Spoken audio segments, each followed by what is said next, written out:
Del Telematutino 11, gente importante, y a tratar temas importantes nos acompaña el doctor Fernando Morales, quien es director del Instituto de Coordinación de Trasplantes de la República Dominicana. Buenos días, doctor Morales, un placer.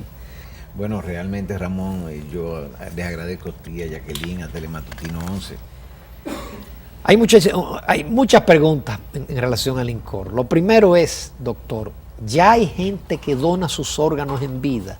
¿Se ha quitado ese temor de la gente a llenar un formulario y decir, mire, yo estoy dispuesto cuando yo muera? ¿O todavía hay que vencer esa parte de los dominicanos?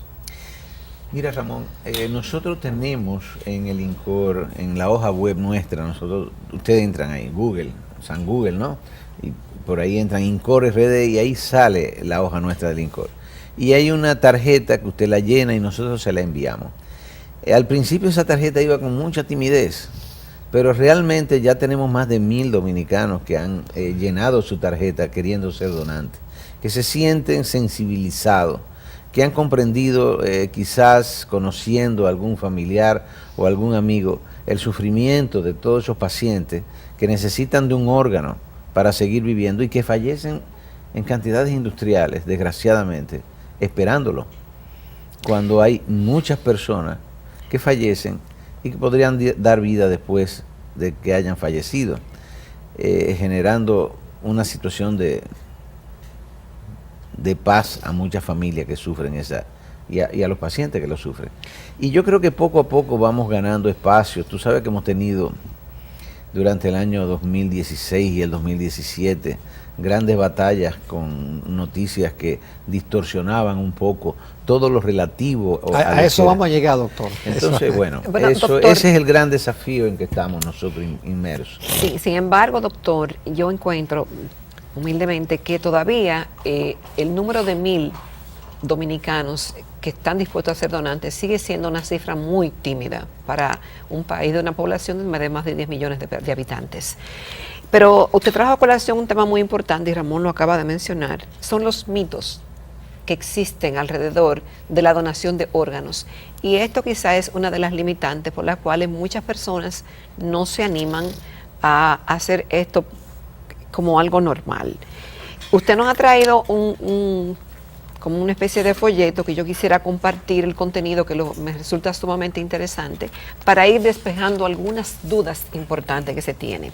Por ejemplo, punto número 1 dice, si sufro un accidente y se conoce que quiero donar mis órganos, los médicos no harán todo lo posible para salvarme la vida. Por ejemplo, la respuesta. Mira, Jacqueline, a mí me fascina Jacqueline porque Jacqueline es muy aguda siempre, Ramón. Y la verdad que esas son cosas que son los temores habituales de la familia dominicana. Y eso es lo que nos ha motivado a nosotros a escribir este folleto, que tratamos ahora vamos a tener otra tirada, la 4ª edición posiblemente, para que pueda todo el mundo informarse al respecto. Fíjate, yo creo que el deber de un médico es salvar la vida. Claro. Ser donante es sumamente difícil, Jacqueline. Solamente son donantes el 2 al 4% de las personas que fallecen en un hospital. Eso es una estadística a nivel mundial. Okay. Inclusive países que tienen recursos extraordinarios. Solamente pueden ser donantes de órganos los que fallecen en una unidad de terapia intensiva o en un centro que haya, o en una emergencia que tenga respiradores mecánicos con asistencia de monitores, porque el individuo que fallece en esa unidad, para poder los órganos reproducir su función, tienen que estar debidamente oxigenados con el corazón latiendo por medios artificiales. Y eso es una de las cosas que más confusión genera, porque tú ves a la familia que quizás no ha tenido información de eso, ves su familiar que respira y que hay una máquina que dice así, no sabe que ese paciente falleció. Sí. Y que eso está con drogas que son las mismas que produce el cerebro para que el corazón siga latiendo y con una máquina que le da respiración sustitutiva. Pero vuelvo a esto. Perdón, doctor, la teoría de que hay personas que mueren y regresan. Eso. No, eso no existe. Es decir, después de haber diagnosticado. Y ven un túnel y ven una luz, algunos ven a Jesucristo. No, Ramón, pues, Bueno, pero son miles de casos, doctor. son muchos sí, sí. casos, pero en el caso de donde hay un diagnóstico de muerte encefálica, ese paciente, usted ha tenido o sabe de que vuelve otra vez a la vida. no hay posibilidad, Jacqueline. O sea, tú puedes volver de un coma profundo. Pero un coma profundo no es muerte encefálica. No. Son cosas Son distintas. diferentes. La muerte encefálica es el cese irreversible de toda la función del órgano con donde se genera la vida, que es el cerebro. Entonces, para que haya un diagnóstico de muerte encefálica, tiene que haber un diagnóstico de que no hay circulación cerebral. No hay circulación cerebral. Se produce un enclavamiento de las amígdalas y todas las arterias que van al cerebro se bloquean. Entonces el cerebro empieza a deteriorarse. El paciente que en ese momento de gravedad hace el evento de muerte por enclavamiento, hace un cese inmediato de respiración y cardíaco. Entonces, como tú estás en una unidad de terapia intensiva, te reaniman. Tú estás con un ventilador, te dan solución, te dan droga, y ese corazón que es un órgano autónomo, depende de esas drogas, puede mantenerse latiendo. Hasta que la familia decide, dice, desconéctenlo.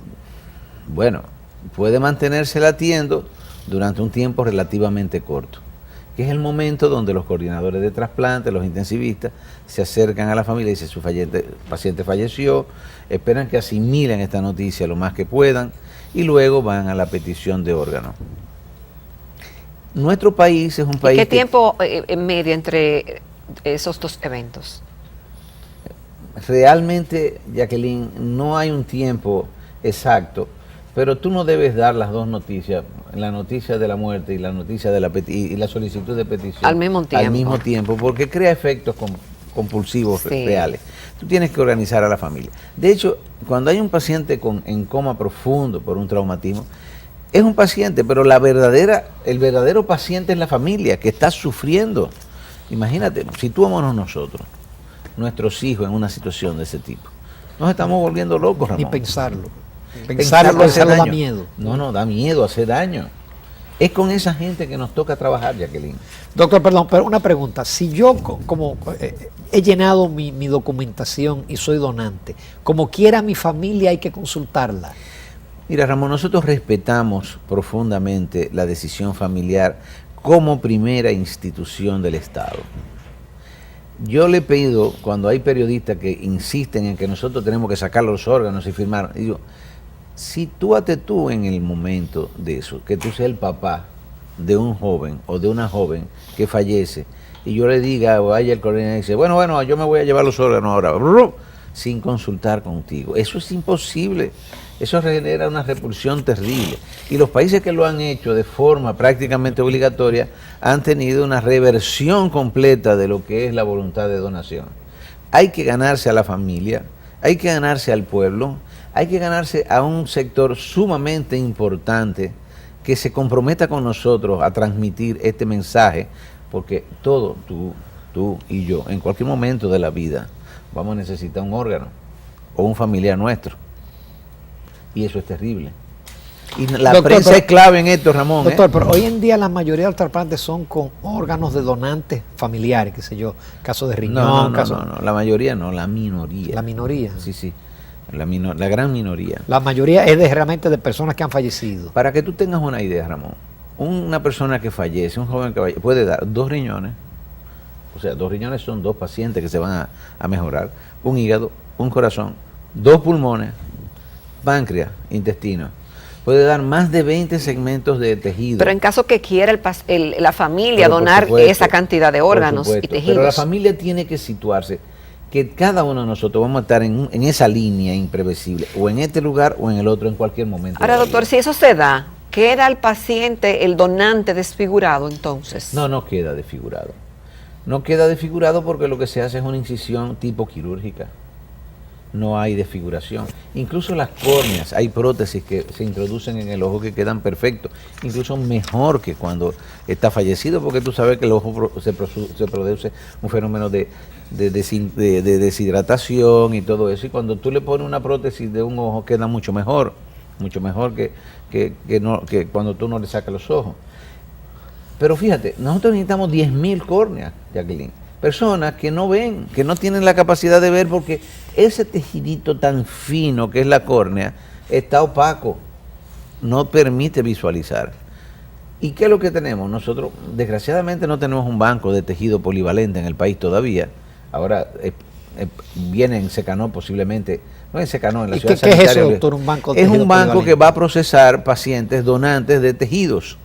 El donante de tejido es diferente al de órgano. Un donante de tejido, paciente que muere en cualquier cama hospitalaria y va a la morgue, y tú tienes hasta 24 horas para sacar los tejidos, depende del tejido. La córnea Puede preferiblemente. ser piel, córnea. Piel, córnea, hueso, cartílago, conductos auditivos completos, sistemas que se pierden con infecciones y que tú puedes sustituirlo. Fémur con cemento óseo, que es mucho mejor que el metálico. Válvulas cardíacas, que son mucho mejores que las válvulas sintéticas que necesitan una anticoagulación de por vida. O sea, una cantidad de elementos que tú puedes dar solución.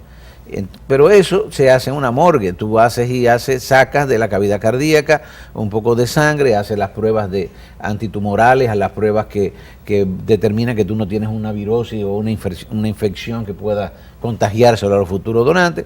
Y por supuesto se obtiene con calma, pero la que le mete presión sólida al sistema, a los grupos de profesionales, es indudablemente la de órganos, porque el órgano tiene muy poco tiempo, Ramón. Entonces tú detectas que uno falleció en la terapia intensiva, en lo que tú conversas con la familia, en lo que tú vas y notificas y le solicitas los órganos. Si la familia dice que sí, empieza toda una dinámica de lograr que los que van a extraer el corazón vengan, los que van a extraer los riñones vengan, los que van a extraer el hígado, pulmones. Porque así. son diferentes. Por supuesto. Es Son una equipos lista de espera. diferentes. Te puede tocar un riñón en Santiago como un riñón aquí. El hígado puede ser que sea en cualquier centro que lo haga. La Plaza de la Salud, por ejemplo. El pulmón puede ir a Secanó. El corazón puede ir también a Santiago. Entonces vienen todos los equipos. En un mecanismo de extracción se juntan 40 cirujanos a veces. Increíble eso, ¿eh? Y ha ocurrido aquí. Aquí no ha ocurrido todavía, pero aquí hemos logrado sacar corazón, hemos sacado corazón, hígado y riñones y córnea. Pero en la dinámica española donde nos formamos y casi se están formando la gran mayoría de los profesionales que enviamos a entrenarse en España, es una cosa tremenda. Pero en España cuando yo fui en el 94 que me formé allá, todavía teníamos que pelear los órganos de forma interesante, había que pedírselo a la familia, y más en Andalucía, que me tocó a mí en Córdoba, que había muchos gitanos. Hoy en día, paciente que llega y está en una crisis que puede morir en una unidad de terapia, la familia inmediatamente se pone adelante, doctor, él era donante, cualquier situación, porque han generado una confianza extraordinaria en su sistema de salud. Y España en estos momentos lidera el mundo durante 22 años como donante, con 47 donantes por millón de población. Fíjate, en el 94 nosotros tuvimos 3 donantes por millón de población y fuimos el país 45 del mundo. El país nunca ha llegado a 345 en nada, ¿no? Que yo sepa. Después vinieron los desastres estos que pasaron y empezamos para atrás y vamos a recuperarnos. Pero España ha seguido subiendo. Estados Unidos 25 millones por millón de población. Entonces, cualquier español que le dé una necesidad de un órgano es el que tiene muy... Así que nosotros en 1000 no estamos tan mal. 1000 donantes, cuando estamos hablando de 25 por millón de población. No estamos tan mal, estamos más, Ramón, porque no tenemos capacidad de responder a las necesidades todavía. Pero hay países que no tienen programas de trasplante. Doctor, pero aún en los países que se ve como Estados Unidos, el listado de gente esperando un órgano... El único país que ha reducido los listados es España. El único país. Y es con el modelo ese que nosotros estamos tratando de aplicar aquí. Pero necesitamos que al hogar dominicano llegue el mensaje de que donar nos beneficia a todos, de que hay que tener confianza, que a nadie lo van a matar y que a nadie le van a sacar los órganos por un acto criminal, porque eso es imposible. La dinámica de gente que involucra un trasplante y una donación son cientos de profesionales. Es imposible hacer eso. Vamos a hacer una breve pausa, doctor, y vamos a tocar ese tema, porque ha habido muchos casos aquí, dice que secuestraron a una niña para sacarle los órganos, que me secuestraron y me sacaron un órgano. Vamos a ver en unos minutos. Volvamos con el doctor Fernando Morales del Instituto Nacional de Coordinación de Trasplantes.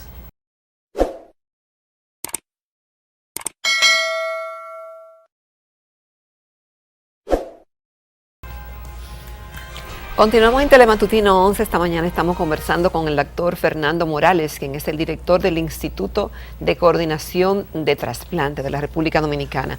Doctor, varias preguntas. ¿El tema de la religión influye para que una familia, una persona tome la decisión de ser donante? Esa es una de mis preguntas. Y la otra, el mito de que hablar de eso es ser ave de mal agüero, o eso azara, si yo estoy pensando cómo voy a morir y que voy a ser donante. Esos mitos, y si la religión influye. Mira, Jacqueline, la religión influye muchísimo, por supuesto. Tanto así que ahora en el año 2017, en el Vaticano, hubo una reunión convocada por el Papa Francisco a todas las religiones y a científicos de la donación y el trasplante, y en él se tomaron 10 medidas fundamentales. Primero, condenar toda versión de tráfico de órganos, y no me refiero al tráfico de órganos de muerte y secuestro, al tráfico de órganos que vive la miseria, el individuo que vende un riñón por miseria o un segmento de hígado. Segundo, apoyar a todos los programas de donación. La donación es un acto de amor, es un acto que reproduce, según la Iglesia Católica y la mayoría de los conglomerados cristianos que asistieron y que se comprometieron con este manifiesto, reproduce el sacrificio de Cristo por la humanidad. Y otras religiones, no existe una religión, ni siquiera los testigos de Jehová niegan la donación de órganos. Exigen que esos órganos sean adecuadamente lavados, que no haya restos de sangre en ellos. Indudablemente es diferente, porque hay mucha confusión.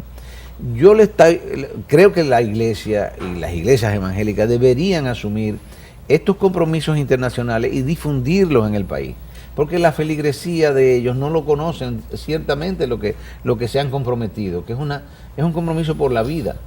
Y yo creo que es un compromiso muy justo y loable, y ojalá que todo el mundo pueda contenerlo. Y la segunda pregunta, Jacqueline, que tú me hacías.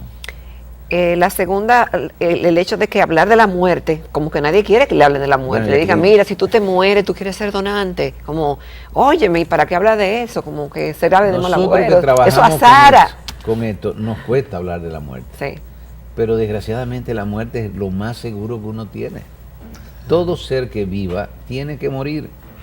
¿Qué tú puedes? La oportunidad que tiene una persona que fallezca y sus órganos sean usados y pueda seguir otras personas viviendo por esos órganos, yo creo que es una felicidad. Es la gran oportunidad de generar vida después de la muerte. Y el que no entiende eso está un poquito desfasado, porque en realidad muchos de los que andan, fíjate qué interesante esto, Ramón. Nosotros hemos encuestado, en España se han encuestado pacientes que han dicho no a la donación y pacientes que han dicho sí. El 100% de las familias que dijeron sí a la donación dicen que para ellos fue eso una situación que le ayudó a resolver su duelo, que les ayudó a comprender el gran significado de la vida y de la muerte, y que lo harían siempre que sucediera. Los que dieron negativa familiar, el 90%, dijeron haberse arrepentido de esa decisión. De que esa decisión inclusive los había acompañado mucho tiempo. La pena de no haber tomado la decisión correcta en ese momento, porque se dieron cuenta de que ellos le quitaron la posibilidad de vida a otros que necesitaban órganos, que fallecieron por eso, por esa decisión. Es dramático, Ramón. Una negativa familiar representan aproximadamente 3 fallecimientos para los pacientes que necesitan un órgano.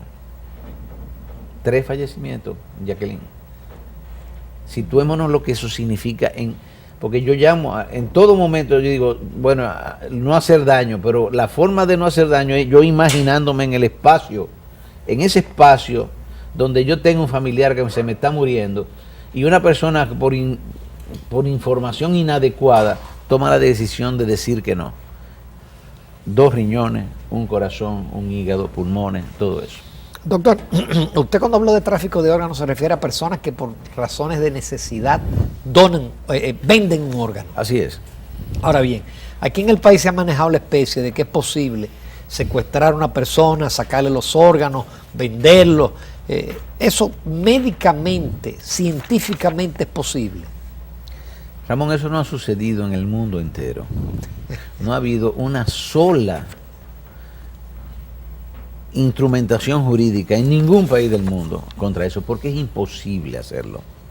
O sea, la capacidad que tú tienes que tener para movilizar más de 100 especialistas con lo que representa un donante, los laboratorios de histocompatibilidad, los laboratorios normales que tienen que hacer una serie de pruebas bioquímicas, los de infectología, los de marcadores tumorales, las imágenes que tú tienes que usar, las extracciones que tiene que ser con un personal entrenado, el laboratorio de histocompatibilidad, que es clave porque tú no puedes sacar un órgano y ponérselo a otro sin tú saber si son compatibles o no son compatibles, el tiempo que eso significa, involucrar no solo ya a los profesionales, sino a los camilleros, a las enfermeras. O sea, ¿qué tú te puedes imaginar? Anestesiólogo, imagenólogo. Yo te digo, un donante en un país desarrollado donde se manejan varios órganos, maneja más de 150 profesionales. Te estoy hablando de profesionales nada más, que giran alrededor de todo esto. Doctor, ¿hay una edad límite para ser donante? Mira, Jacqueline, depende ¿O una del mínima? órgano. Depende del órgano. Te voy a decir la máxima. El hígado es un órgano interesantísimo. El hígado se está estudiando profundamente porque el hígado es capaz de regenerarse. Tú haces una resección hepática en una paciente de 98 años y ese hígado se regenera. Entonces tú dices... Y no tiene que trasplantarlo entero. No, una te parte. estoy diciendo que una persona de 98 años es capaz de regenerar su hígado. Entonces ese hígado tú lo puedes poner a una persona longeva. Se han hecho ya donantes de más de 95 años, varios en España, de hígado. El corazón, tú sabes que el corazón tiene una enfermedad arteriosclerótica muy difícil. Tienes que hacerle, ya cuando tú vas a tener un receptor o un donante de corazón de más de 45 años, tú tienes que hacerle un angiodiagnóstico de que no tiene un ateroma grande ahí que pueda hacer un infarto post-trasplante y dañar la cosa peor. Entonces, generalmente los corazones por menos de 60 años o menos de 50 años no se quieren. ¿Y si ese paciente es hipertenso, aunque sea joven, se puede hacer el trasplante del corazón? No, el corazón es muy delicado, Ramón, en esto. Es mucho más selectivo. Riñones, bueno, tú puedes, si tú tienes un riñón funcionando de un paciente de 70, 75 años, 80 años, tú puedes donárselo a un paciente de 70 años que necesita un riñón, si está funcionando. Pero tú tienes que hacer biopsia. Todo esto es complicado, ¿eh? Hay que hacer además biopsia, comprometer a los patólogos para ver si ese riñón tiene funcionalidad de los elementos clave que son las nefronas y los glomérulos. Entonces, el patólogo dice, sí, no hay glomérulos esclerosados, el órgano funcional, entonces tú lo trasplantas. Pero todo eso hay que hacerlo un doctor, y aún trasplantando un órgano sano, ¿hay un tiempo límite de vida para el que ha recibido un trasplante? Mira, Ramón, ha aumentado la tasa de supervivencia con el órgano. Fíjate, en estos momentos, el que se hace un trasplante de riñón y sigue el tratamiento inmunosupresor adecuado, tiene unas expectativas de vida de más de 17 años el órgano trasplantado.